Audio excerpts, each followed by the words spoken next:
سلام. ببین من فکر کنم از آخرین باری که برای چنل خودم نشستم ویدیو بگیرم خیلی وقت میگذره، یعنی میتونم بگم 1 سال شاید گذشته باشه و بارها و بارها نشستم ویدیو گرفتم و حتی تا پای ادیت هم رفتم و نمیدونم چرا یه چیزی بود که همیشه مانع میشد. نمیدونم خودم بودم اون قطعا خودم بودم خب، ولی شاید الان هم هیچ وقت قرار نباشه شما این ویدیو رو ببینید، قرار باشه که ببینید، خودم نمیدونم، ولی خب دارم میگیرم. در هر صورت مشکل بزرگی که من دارم اینه که وقتی جلوی دوربین میشینم کلا همه چی از یادم میره، با اینکه قبلش مثلا کلی ایده دارم، کلی حرف دارم که بزنم، اما وقتی میام جلوی دوربین واقعا هیچی نیست. یعنی این کار مغزم خالی میشه و هیچی برای گفتن ندارم. نمیدونم چرا اینجوریه. تا حالا شده با خودت بگی که خب چرا خیلی سخته، بس دیگه نمیتونم ادامه بدم و خیلی چیزای دیگه، و بگم من بیشتر از تو اینا رو به خودم میگم، یعنی هر ثانیه، هر دقیقه، هر روز اینا رو به خودم میگم و خودم یادآوری میکنم که خب چرا داری این همه تلاش میکنی؟ واسه چی داری این همه تلاش میکنی و اصلا ارزشش رو داره آیا؟ من به خودم میگم که ببین، یعنی میدونی همیشه این چرخشه هستش. اولش به خودم میگم چرا داری این همه کار رو انجام میدی؟ برای چی؟ به چی میخوای برسی؟ اصلا هدفت چیه؟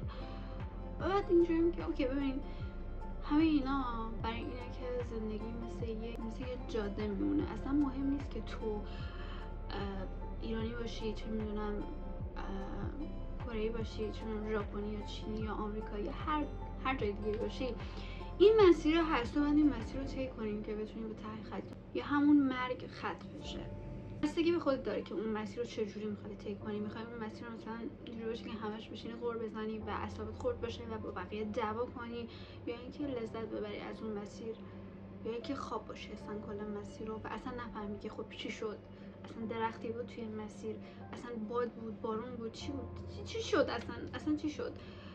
و میدونی شاید این حرفا خیلی چرت و پرت به نظر برسه، اصلا برای ماهایی که داریم توی شرایطی دست و پنجه نرم میکنیم که واقعا سخته. یعنی زنده بودن سخته، زندگی کردن سخته، تلاش کردن سخته، تلاش میکنیم ولی خب به هیچی نمیرسیم.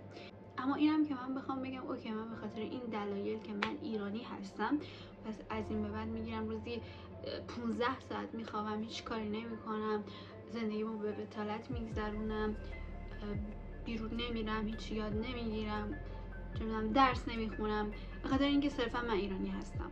ببین این شاید دلیل خیلی بزرگی باشه براش، واقعا جدی میگم. یعنی بعضی وقتا منم اینجوریم که اوکی منم شاید بعد همین کارو بکنم، شاید بسته. در آخر اون تویی که باید حس خوب نسبت به خودت داشته باشی.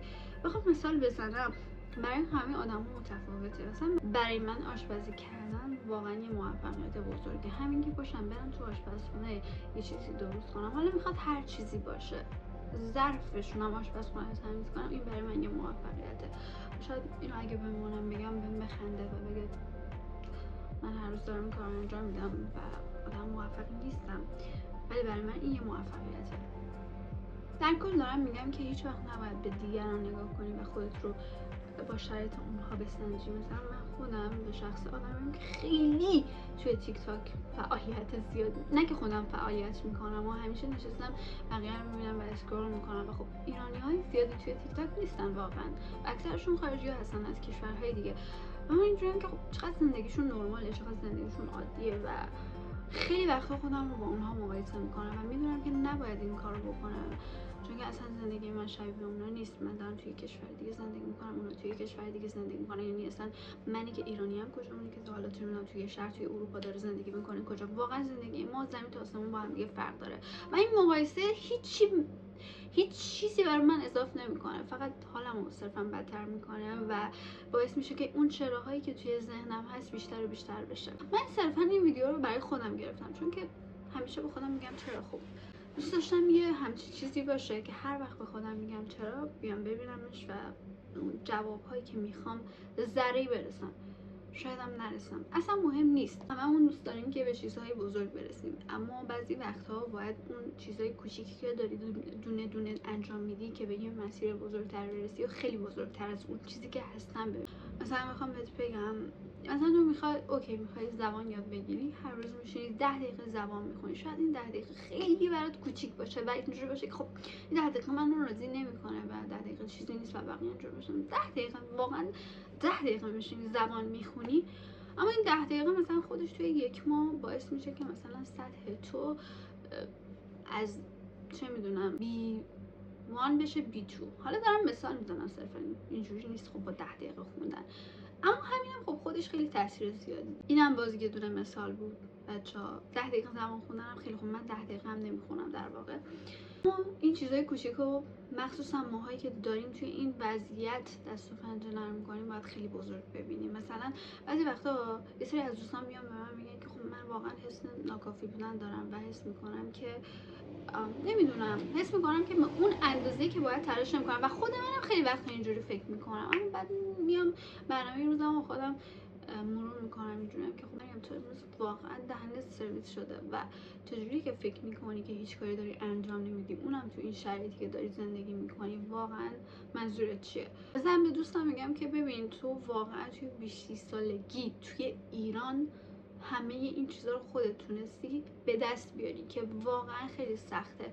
یعنی شاید بابای من توی 18 سالگی این چیزا رو داشت، اما الان کجا اون موقع کجا. واسه همینه که میگم نباید مقایسه کنی، چون مقایسه کردن واقعا یه چیز میدونم دردناکه. من نمیدونم که خب ببین دقیقاً بحث اون چرایی است، اما کارش نمیشه کرد، واقعا چیزی که کارش نمیشه کرد و جغرافیا دست من نیست. یعنی اگه اینجوری بود میومدم الان یه ویدیو میساختم در مورد اینکه چجوری جغرافیا رو تغییر بدیم و اولین نفر خودم اون رو تست میکردم.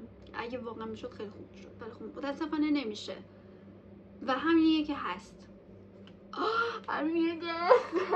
من میدونم خیلی چرت و پرت گفتم و میدونم که اصلا نمیدونم چی گفتم، اما خب خواستم صرفا یه ویدیو گرفته باشم که کم کم شروع کنم فعالیتمو توی این چنل شروع کردم، چون که من خیلی وقته که میخوام ویدیو بگیرم، خیلی وقته، یعنی میتونم بگم شاید 4 سالی میگذره من از اولین ویدیو یوتیوب، شاید هم 5 سال از اولین ویدیو یوتیوبی که گرفتم و از اون موقع من همیشه توی ذهنم این جرقه بود که من یه روزی تولید محتوا توی یوتیوب شروع میکنم و اون روز نمیدونم، یعنی از اون موقع تا الان من شاید مثلا 10 تا ویدیو واقعا گرفته باشم، اما خب در آخر وقتی میرم میبینم همه رو دیلیت میکنم، چون اینجوریه که یه چیز عالی باید باشه، حتما باید یه چیز پرفکت باشه، حتما باید نورم خیلی خفن باشه. بذار اینو بهتون بگم، من اون روزی که اومدم این ویدیو رو بگیرم ظهر بود، یعنی همین ویدیو با همین موضوع، واسه همینه که میگم اصلا الان هیچی تو ذهنم نیست، چون این ویدیو رو من قرار بود مثلا پیروز بگیرم و شاید هم دیروز، یادم نیست،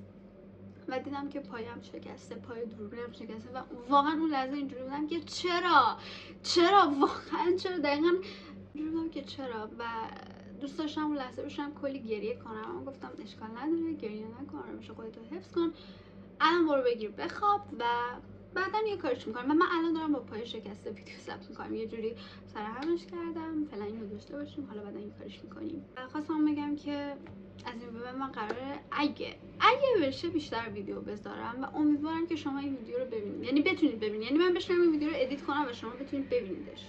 اینو بگم که همیشه توی زندگیتون برای کارهایی که میکنید ارزش قائل بشید. خب خیلی حرف زدم، میدونم خیلی حرف زدم، شاید حالا نصف حرفمو هم کات کنم چون که حس میکنم خیلی حرف زدم و این ویدیو واقعا سر و ته نداره، چون که صرفا نشستم و هیچ ایده‌ای تو ذهنم نبود که من چی میخوام بگم، ولی دوست داشتم که ویدیو بگیرم، واقعا دوست داشتم که بشینم جلو دوربین صحبت کنم و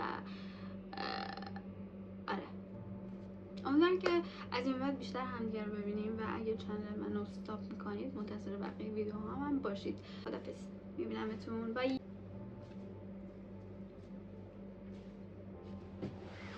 تا حالا شده با خودت بگی چرا؟ نمیدونم، منم خیلی به خودم میگم چرا.